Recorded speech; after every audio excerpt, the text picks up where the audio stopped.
Greetings hobbyists, this is Akwafell, and in this video we're going to have a look at how to create battle damage on metal using the sculpting tools. So if you've been following this series of sculpting tutorials, we've been making some alterations to this STL from the Akwafell Auxilia Kickstater, who sponsors this video.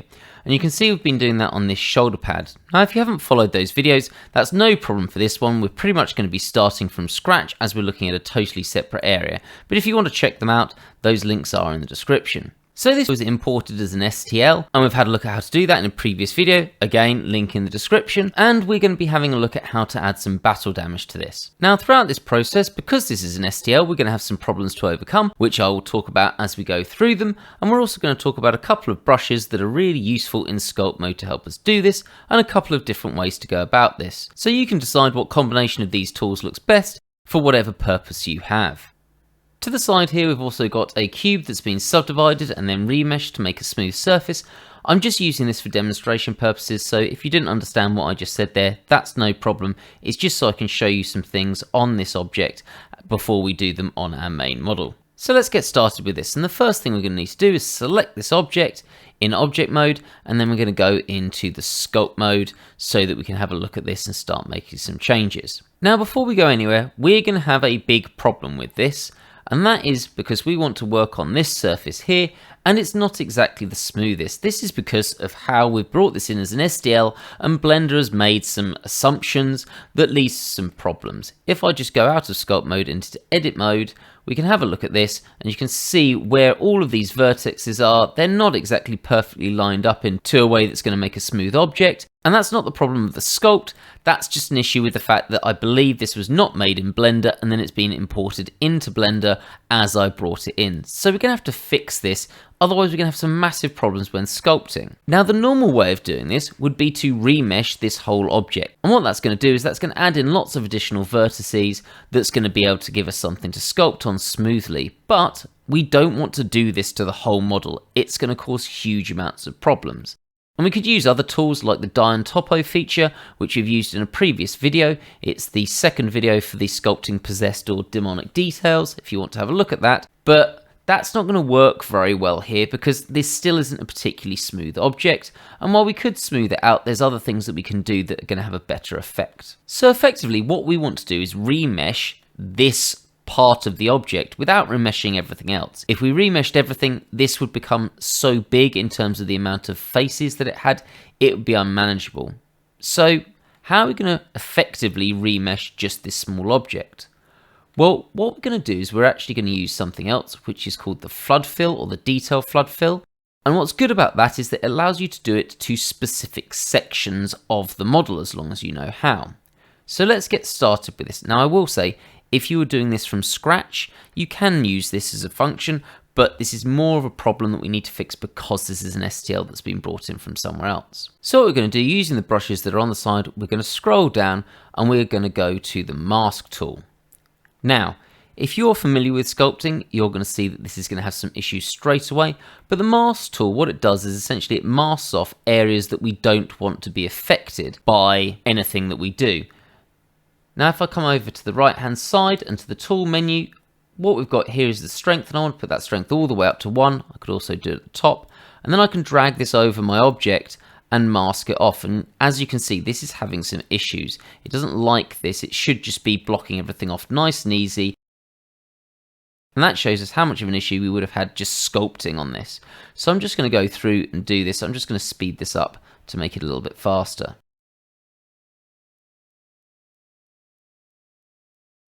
So at this point I've masked off this area that I'm interested in. Now this seems like a bit of a backwards way to do it, but it's something that's quite useful in Blender because actually this is the area we want to affect, and at the moment it's masked, which means we can't affect it. However, if I press Ctrl and I, what that does is it inverts the mask, so now everything else is masked other than this area, which means only this area can be affected, nothing else will be affected. And now what I can do is go to die and topo and use something called a detail flood fill, and it will only affect this area that we've got now selected as the bit that we can modify. Now this will take a little bit of time to understand what resolution you want. I probably want this at about 14. Your model may be slightly different. So I'm going to do this and see what it looks like. Click Detail Flood Fill, and it'll take a couple of seconds to work. So we can see a slight change to this area, and we can see that it's become a little bit more grainy. That's because this has now got a lot more detail in it and the faces. And if I go back into edit mode, we'll actually see that these details are so small that we can barely see them. It's really added to this mesh and added a lot more detail to it. Just going back into sculpt mode. But importantly, it hasn't increased the detail on the rest of the model, which would have just totally and utterly frozen up my computer, which would have been a nightmare. And while I'm using a laptop, it's a pretty decent laptop that I set up for sculpting.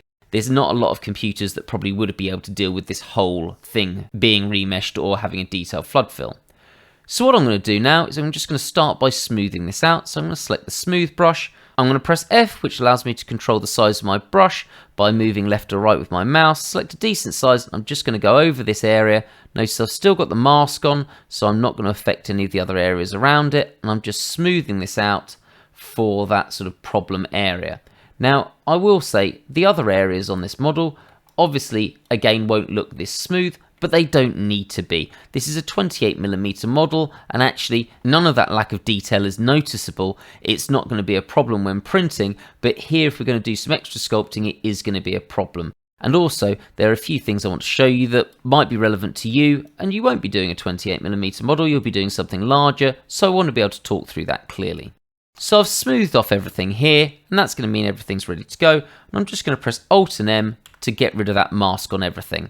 I'm still only going to affect this area because it's the only area I'm interested in, but it's quite nice to see everything else. If you were worried about what you were going to do, you could easily keep that mask on and it means you're only going to affect this area. So we're going to do some damage to this metal. Now I'm doing this with a specific purpose in mind. I'm going to have some spikes or a spike thrust out of this model as the user underneath sort of mutates, and that's going to thrust out of the metal and cracked it open.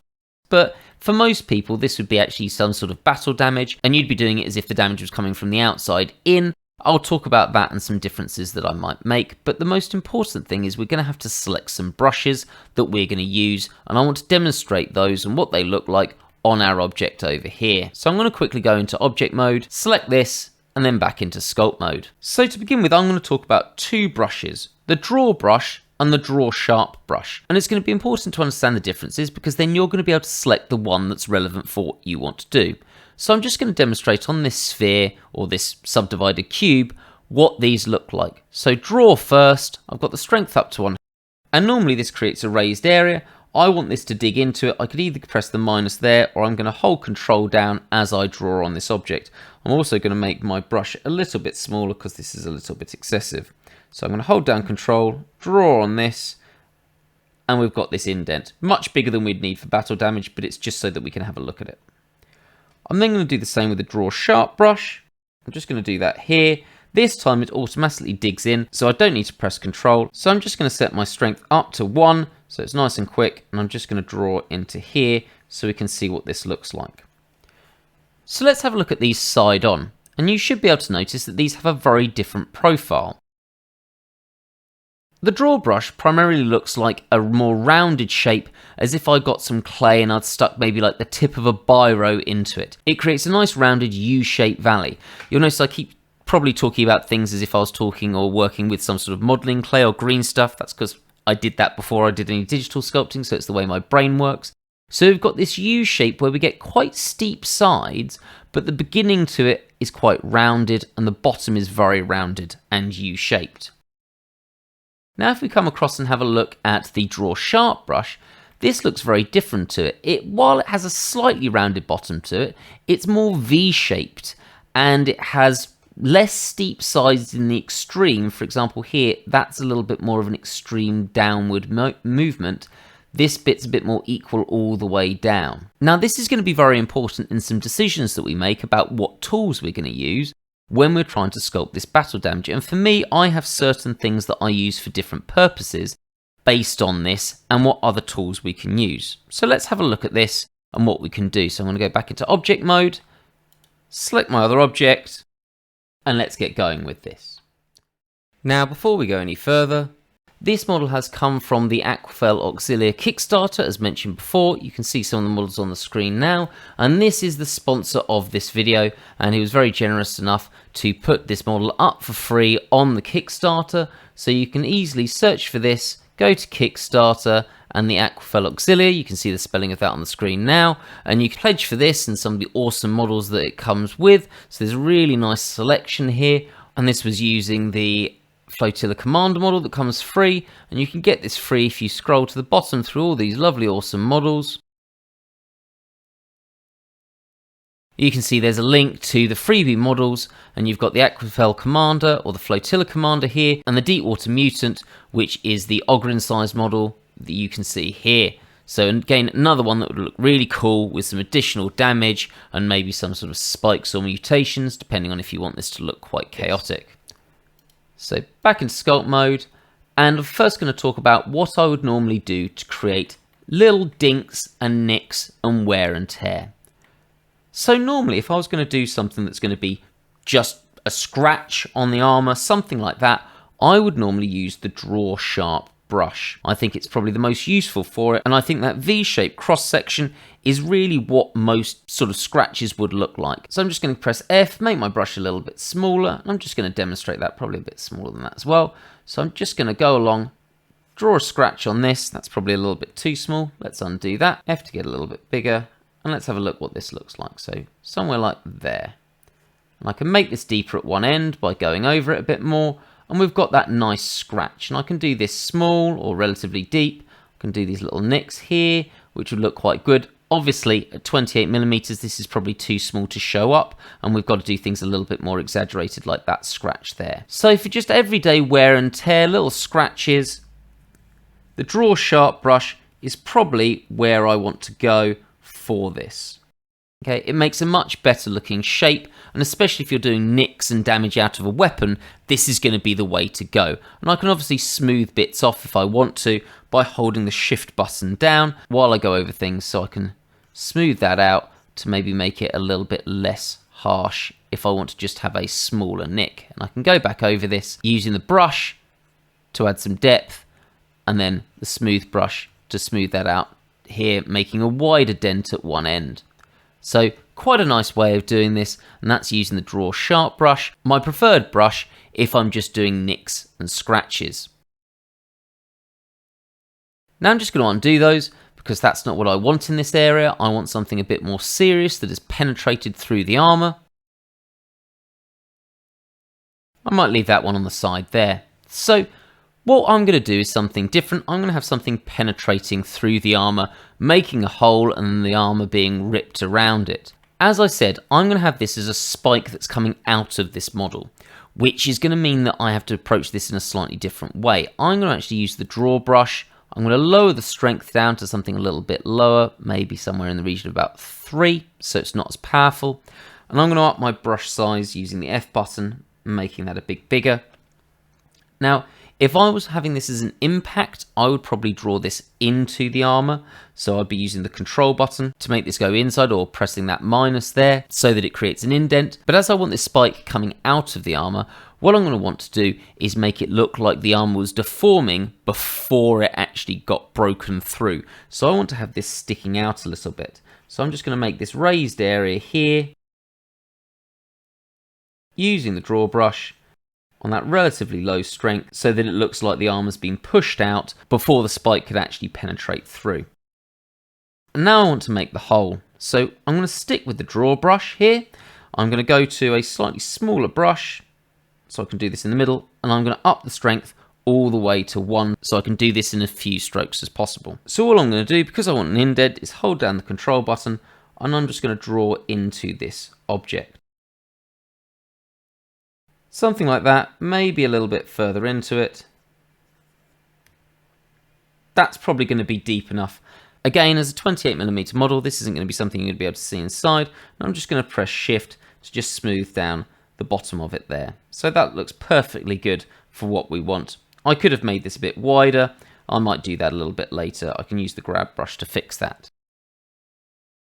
So we've got that hole into the armour, but we want to make this look a little bit better. Now, the first thing we're going to do, or I want to do, is have some cracks coming off of this.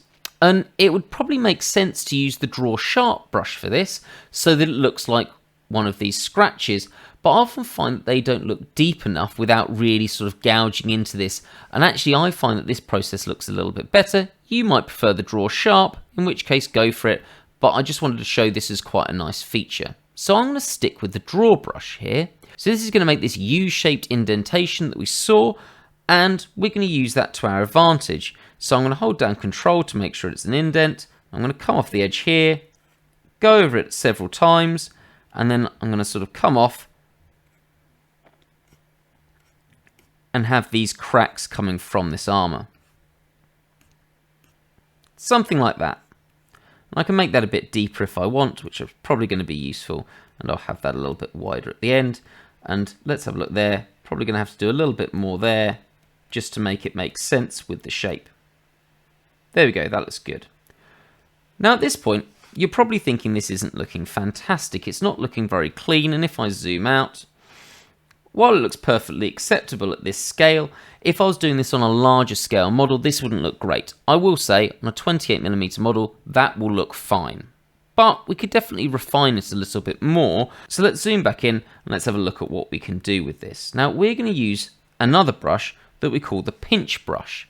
Now this does exactly what it says on the tin. It's going to pinch together the vertices around this object, and for this the brush size is very, very important, and how you manipulate this is going to really affect what this looks like. So if I do this on the edge of this hole at this point, I'm just going to go around here, you can see it brings all those vertices in and it makes quite a nice stronger edge to this.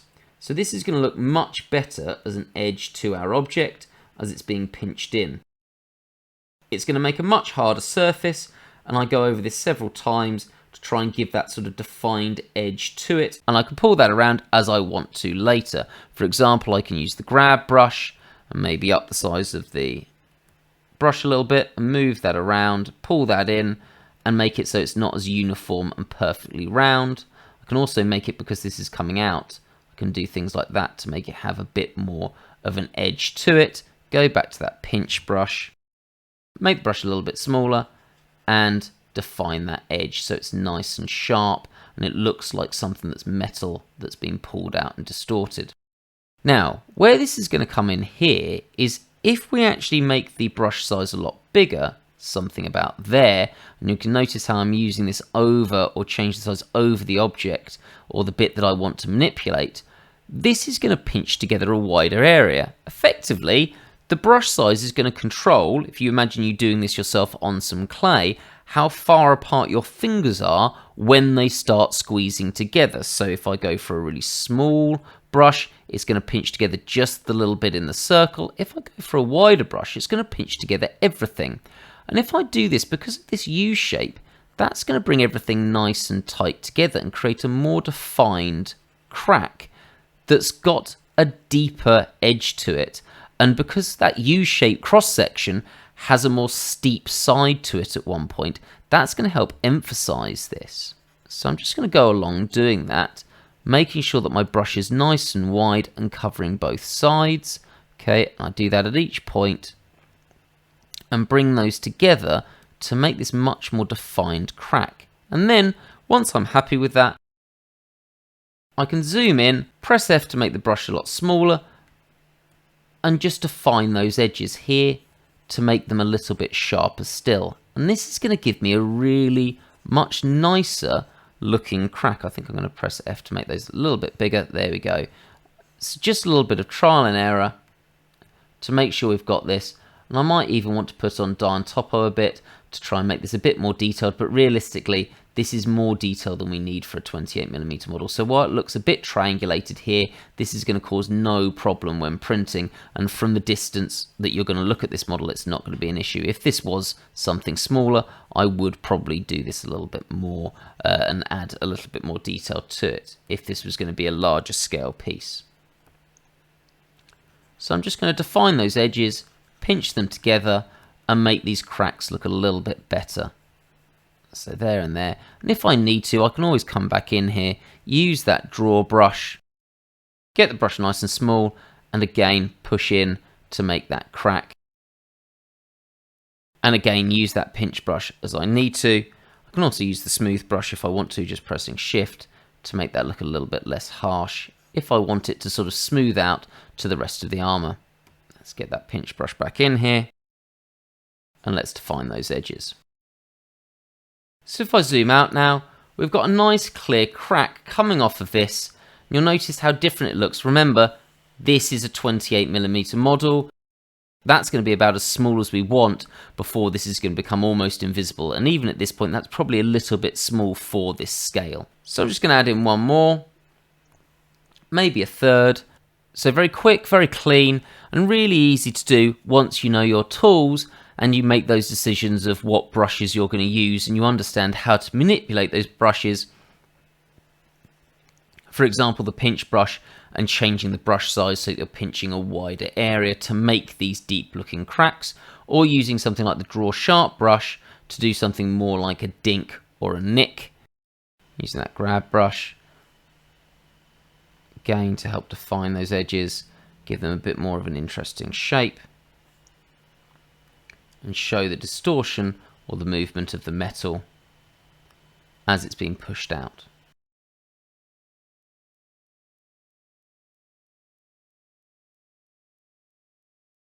And every so often, we're going to want to use shift and sort of help smooth that out to make it look nice.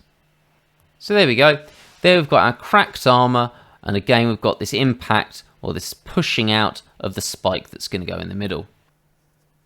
As always, I hope you found this video useful and you got some new ideas of things you can do with the sculpt tool, and potentially a quicker way than using booleans to remove bits of objects from a model and something that looks a little bit more natural and a bit more twisted in terms of the metallic shapes that you're going to come out with.